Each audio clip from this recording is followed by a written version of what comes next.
Online TV News. My name is Anita Nderu, and these are the stories making headlines. The Kenya National Examination Council says it has put adequate measures in place to ensure that the examinations are not affected by the El Nino rains. Senior Deputy Secretary Ambia Noor says the Commission has hired choppers which will transport the national examination materials to affected exam centres and even schools to ensure there are no hitches. The main KCSE starts next week, while the KCPE will commence early next month.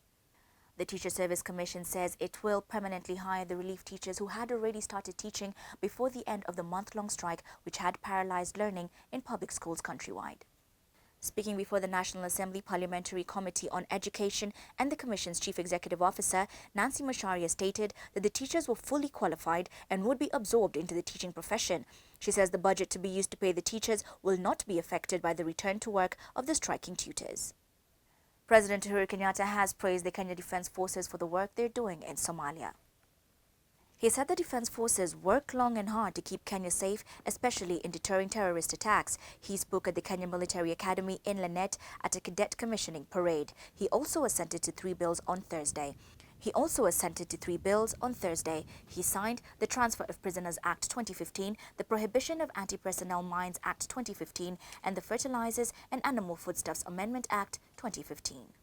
As you go out to serve, let me remind you that your training, though rigorous, is no substitute for patience, experience, and commitment.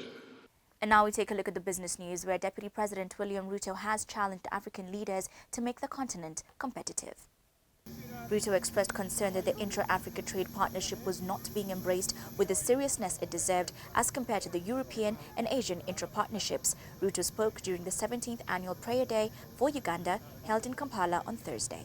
That will now bring a market of 26 countries, a market of $1.35 trillion, and a market of 650 million people into reality.